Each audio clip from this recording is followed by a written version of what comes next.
Domain name disputes may seem like an unimportant topic in the context of a real war between two countries, but the Russian invasion of Ukraine and the ongoing devastation there may have some people wondering how cyber squatting issues are handled in those parts of the world. Tonight, President Biden calling for Vladimir Putin to be tried for war crimes as images of the atrocities in Ukraine shock the world.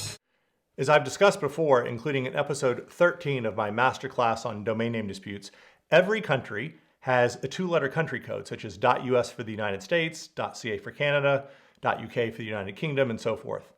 Many countries, 41 to be exact, have adopted the UDRP, the Uniform Domain Name Dispute Resolution Policy, to resolve cyber squatting issues. And many other countries, 42, use a variation of the UDRP. Now, for what it's worth, the Russian Federation is among a group of countries that doesn't fall into either of those categories, nor has it created a different domain name dispute policy of its own. So as a result, cyber squatting in the .ru CCTLD is a difficult problem to address, and it is typically handled through the Russian court system, making it impractical for many trademark owners to take any action at all. But in Ukraine, where the .ua CCTLD applies, it's a different story, one that, like many things in the second largest country in Europe, aligns with much of the western part of the world. Ukraine is one of those 42 countries that has adopted a variation of the UDRP. It's known as the .ua, Domain Name Dispute Resolution Policy, and it went into effect in 2019. The current version has been in place since May 2021, and it applies not only to the .ua CCTLD, but also to a number of second-level domains within the .ua CCTLD that correspond to city names, such as Kyiv.ua, as well as several others with alternate spellings and abbreviations. The .ua dispute policy, like many of the CCTLD dispute policies based on the UDRP, is nearly identical to the UDRP with one significant substantive difference. As I always talk about in the context of cyber squatting, the UDRP contains a three-part test that every trademark owner is required to establish if it wants to get a domain name transferred or canceled. While the .ua policy contains the same first two tests, the third test differs in an important way. The UDRP requires a trademark owner to prove that a disputed domain name has been registered and is being used in bad faith. But the .ua policy requires only that the domain name has been registered or is being used in bad faith. Now, this subtle difference, replacing the word "and" with the word "or," is actually quite important.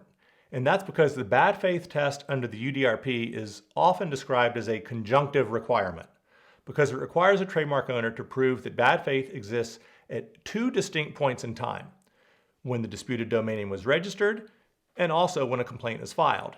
And that can create an impossible requirement for many trademark owners, especially in the situation where a domain name was registered before a trademark owner's rights arose. But the .ua dispute policy, like many domain name dispute policies based on the UDRP, includes what is referred to as a disjunctive bad faith requirement. A trademark owner has to prove only that a domain name was registered in bad faith or that it is currently being used in bad faith. And this little difference makes the .ua dispute policy more favorable for trademark owners. And frankly, that makes a lot of sense, because if the purpose of a domain name dispute policy is to protect brand owners and their consumers, the most important thing would seem to be whether there is any current ongoing harm, regardless of what a domain name registrant's previous intention may have been. But that's not the only difference between Ukraine's domain name dispute policy and the UDRP. There are at least two other procedural differences. The first relates to the language of a .ua proceeding. The UDRP rules say that the language of the administrative proceeding shall be the language of the registration agreement, subject to the authority of the panel to determine otherwise, which typically means that if the registration agreement is in English, for example, then the UDRP complaint, response, and decision will be in English too. The .ua rules are similar with one important difference. It says that the language of the administrative proceeding shall be the language of the registration agreement, which shall be in English, Russian, or Ukrainian, subject to the authority of the panel to determine otherwise. In other words, while the default language of a UDRP proceeding can be essentially in any language, the default language of a .ua proceeding will only be in English, Russian, or Ukrainian. Now, the second procedural difference between the UDRP and the .ua policy refers to what's called mutual jurisdiction. It's a provision that typically arises only if a losing domain name registrant chooses to file suit in court to stop the transfer or cancellation of a decision in favor of a trademark owner. Under the UDRP, the jurisdiction of any such court proceeding must be either where the registrar or registrant is located. But under the .ua policy, jurisdiction is limited to the courts of Ukraine. Other than that, the .ua policy is almost identical to the UDRP, with the same 5,000 word limit for complaints and responses, the same 20-day time period for the filing of a response, the same restrictions on supplemental filings, and the same process for picking a 1 or 3 member panel. The filing fees are even the same at WIPO, which, by the way, is the only approved dispute provider for .ua cases, starting at $1,500 for a complaint with up to 5 domain names and a single member panel.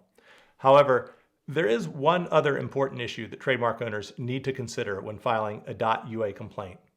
The policy for registration of .ua domain names, like the policies for many CCTLDs, is restricted, which means that if a trademark owner does not satisfy the eligibility criteria to register a .ua domain name in the first place, then its only remedy may be cancellation, not transfer of the disputed domain name. In any event, and for whatever reasons, the .ua policy has not proven to be very popular.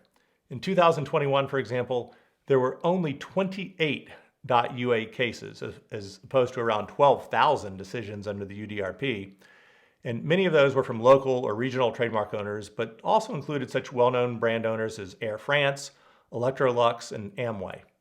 Now, interestingly, in those 28 cases, 25 of them resulted in transfer decisions with only 1 denial, while 2 cases were terminated. And as of this recording in April 2022, no .ua complaints have been filed so far this year, which might not be surprising given the ongoing war in that country that began with the Russian invasion of Ukraine in February 2022. Finally, as a result of the war, WIPO has issued a statement about its impact on a number of global intellectual property services. Specifically, as it relates to .ua disputes, or perhaps even to other domain name disputes that involve complainants or respondents from Ukraine or Russia, WIPO has said, to the extent that parties or potential parties in WIPO mediation, arbitration, or domain name disputes are unable or anticipate being unable to perform an action within the prescribed time limits, they should, if possible, contact the WIPO Arbitration and Mediation Center. Now, it's unclear what exactly the implication of this statement may be, but it's quite possible that WIPO may extend deadlines for affected parties, just like it has done as a result of the COVID pandemic. If you want to learn more about domain name disputes, please check out my 14-part masterclass, as well as other resources on my GigaLaw website. And be sure to subscribe to the GigaLaw YouTube channel to be notified of future videos discussing other internet legal issues. Thanks for watching, and see you next time online.